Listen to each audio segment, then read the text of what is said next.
Newton Raphson method, question दिया हुआ है, पहले एफ ऑफ एक्स निकालना होगा। कैसे निकालेंगे? इस इक्वेशन को एज इट इज लिख के।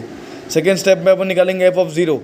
एफ ऑफ जीरो कैसे निकालेंगे? एक्स की जगह जीरो पुट करेंगे, पुट किया, आंसर आया -5।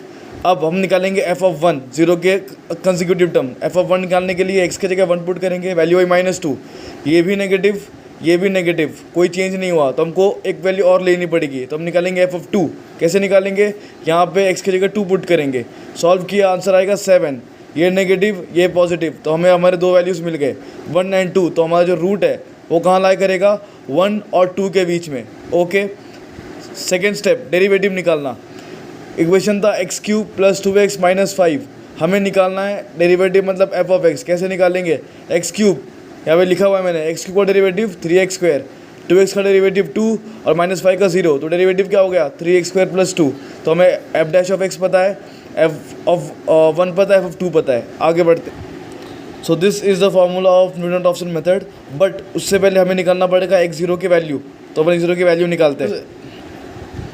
एज डिस्कस अर्लियर, हमारा जो रूट है वो एफ ऑफ 1 एंड 2 के बीच में आने वाला है। तो हमारा जो x0 की वैल्यू होगी वो होगी 1 + 2 / 2, जो होगी 1.5।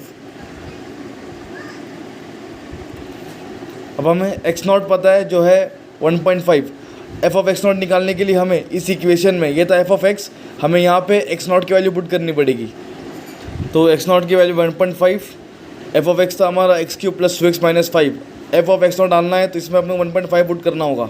1.5 पुट कर दिया, हमें x0 एफ ऑफ x0 की वैल्यू मिली 1.375। So now we know x0, we know f of x0। बचा क्या? F dash of x0। वो कैसे निकालेंगे?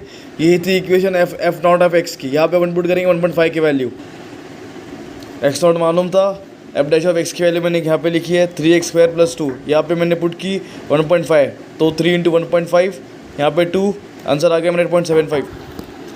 Now we know everything. x0 की वैल्यू 1.5 आ गई, एफ ऑफ x0 की वैल्यू 1.375 आ गई, और एफ डैश ऑफ x0 की वैल्यू 8.75 आ गई। यहाँ पुट करेंगे और आंसर निकालेंगे। तो मैंने इस इक्वेशन को वापस यहाँ पे लिखा है, x1 की वैल्यू थी, तो मैंने x0, ये मेरे x0 की वैल्यू है, ये F of x0 and F dash of x0, मैंने वैल्यू सब्स्टिट्यूट की और मुझे आंसर आ गया 1.343। तो ये वैल्यू हो गई मेरी x1 की। तो मेरे x1 की वैल्यू क्या हुई? 1.343। तो अब x2 की वैल्यू निकालनी होगी नेक्स्ट स्टेप में। उसके लिए हमें फॉर्मूला जो है बस कुछ नहीं, यहाँ पे अगर 2 है तो ये क्या होगा? 2 - 1 1। तो मुझे यहाँ पे सारे जो टर्म्स होंगे वो x1 के टर्म में होंगे। तो इसका फॉर्मूला बनेगा x1 F of x1 F dash of x1। जहाँ पे मुझे x1 की वैल्यू पता है, जो हमें जस्ट आई थी, x1 की वैल्यू आई थी 1.343। हमें एफ ऑफ x1 और एफ डैश ऑफ x1 निकालना होगा।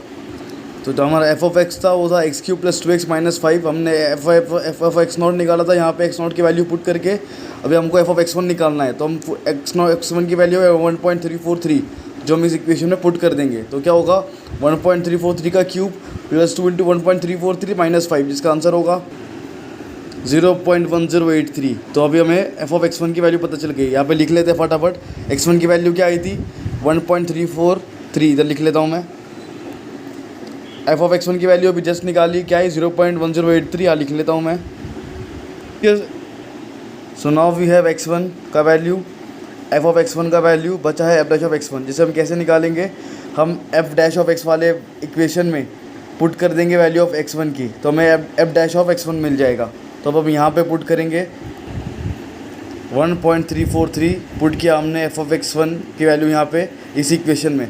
तो 3 × 1.413 का स्क्वायर + 2 हमारा वाला वैल्यू आ गया 7.411।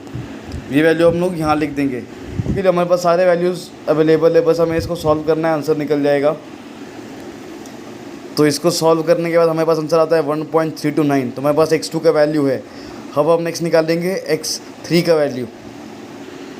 अब x3 का वैल्यू निकालने के लिए हमें कैसे करना होगा? x2 - F of x2 upon F dash of x2, जिसमें हमने x2 का वैल्यू भी जस्ट निकाला है, ये वो है 1.329। तो हमें बस अब इतना ही पता है 1.329। अभी हमें एफ ऑफ x2 और एफ डैश ऑफ x2 निकालना होगा। कैसे? हम एफ ऑफ x में डालेंगे वैल्यू x2 का, जो कि 1.329, तो हमें एफ ऑफ x2 मिल जाएगा। और हम एफ डैश ऑफ x2 में डालेंगे वैल्यू हमारे x2 का, जो था 1.329। तो हमारे एफ डैश ऑफ x में जैसे x की जगह 329 डालेंगे तो हमें ये वाला भी वैल्यू मिल जाएगा। तो ये दोनों बॉक्सेस भर जाएंगे। वैल्यूज़ निकाले, सॉल्व किया, आंसर आ गया 1.3283। तो ये हमारी होगी x3 की वैल्यू। अब x4 की वैल्यू निकालने के लिए हमें क्या करना होगा, फॉर्मूला में चेंज करना होगा x3 f(x3) f'(x3). x3 की वैल्यू हमने जस्ट निकाली 1.3283 और ये f(x3) f'(x3) अपन निकालेंगे x3 की वैल्यू पुट करके रिस्पेक्टिव इक्वेशंस में। वैल्यूज़ पुट किए, x4 की वैल्यू हो गई 1.3283। अब हमें स्टॉप करना है क्योंकि हमारे x3 और x4 की वैल्यू सेम आ गई है। तो यहाँ पे दी एंड होता है सॉल्व क्वेश्चन का और हमारा सॉल्यूशन मिल जाता है।